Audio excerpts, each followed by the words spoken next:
बिस्मिल्लाहिर्रहमानिर्रहीम। अस्सलाम वालेकुम डियर स्टूडेंट्स।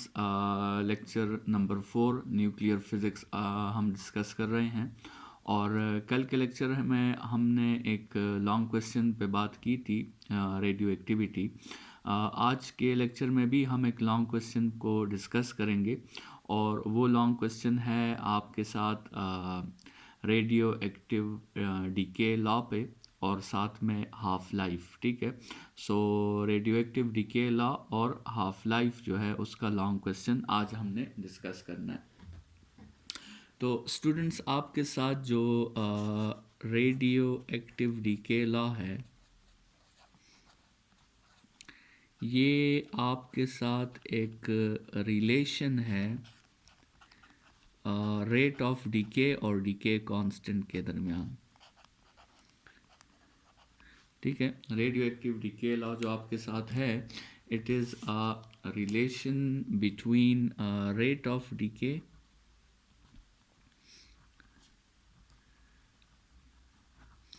और ये रिलेशन किसके दरमियान है? रेट ऑफ डीके और डीके कांस्टेंट। ठीक है, या डिसइंटीग्रेशन भी हम कहते हैं। डीके को कभी कभार हम डिसइंटीग्रेशन भी कहते हैं। तो डीके कांस्टेंट आपके साथ डिसइंटीग्रेशन कांस्टेंट हो जाएगा। ठीक है, इस लॉ की जो आपके साथ स्टेटमेंट है वो आपके साथ ये है कि the rate of disintegration, the rate of disintegration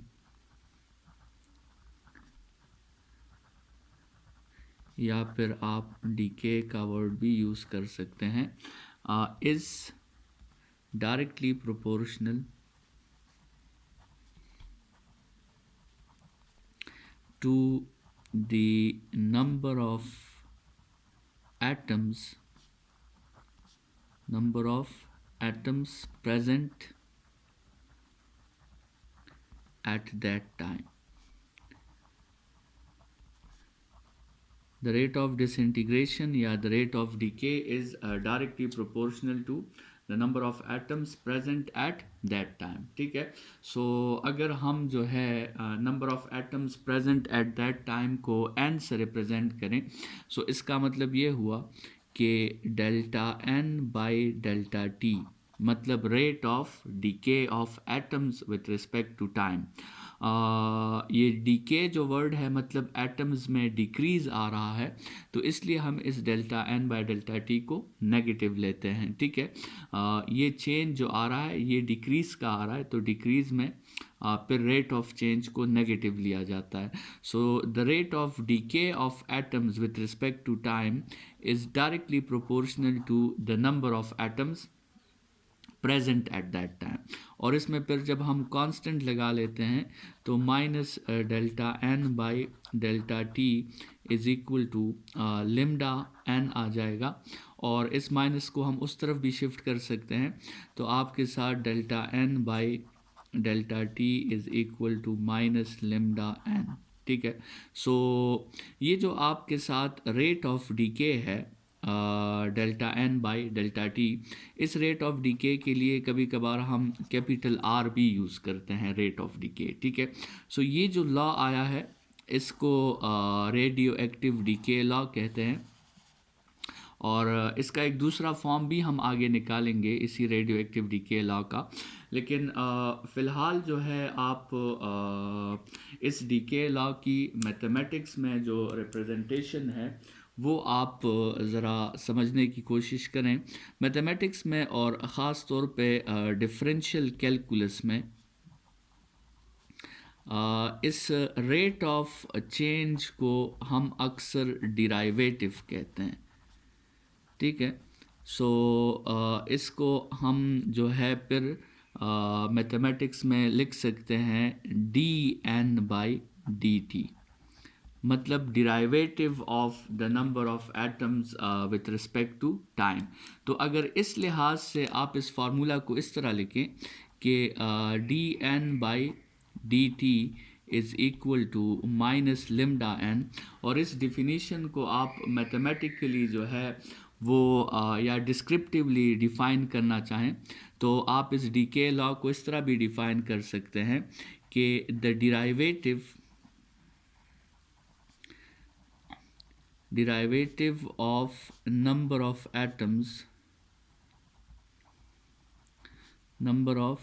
atoms decayed per unit time is equal to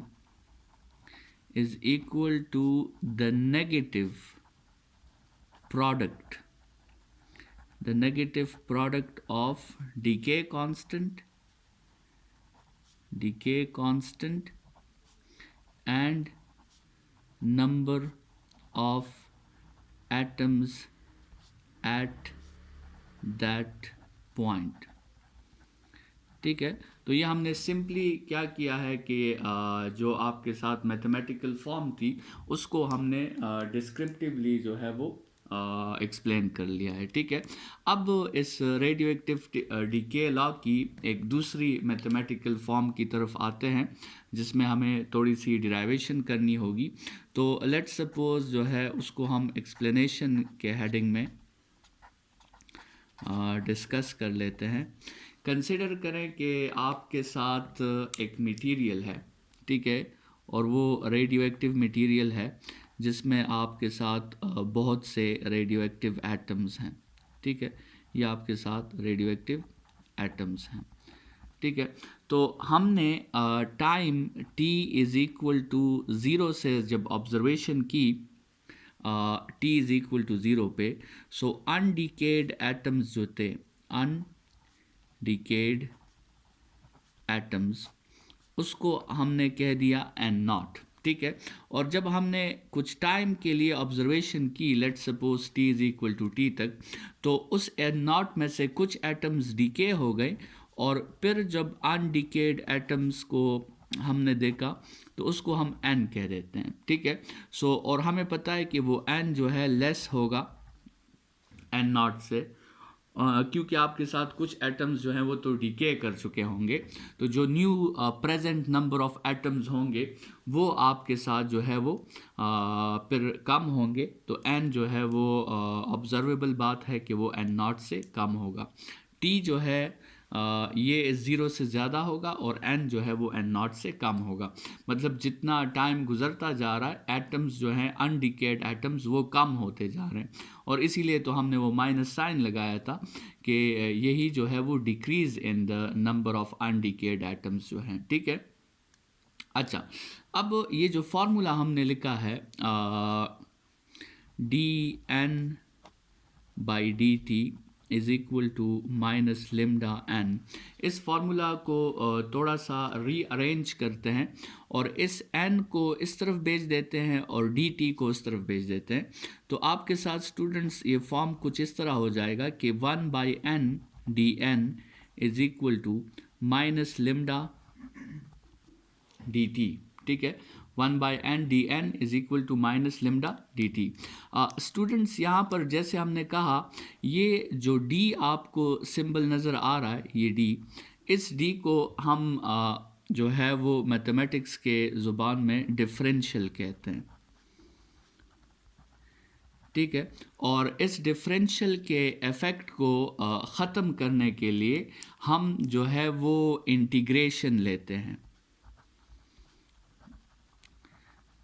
ठीक है, इंटीग्रेशन का जो सिंबल है वो इस तरह का सिंबल है। तो ये थोड़ी सी आप मैथमेटिक्स की बातें हैं, इसको आपने बाय फेथ लेना होगा यहाँ पे कुछ बातों को।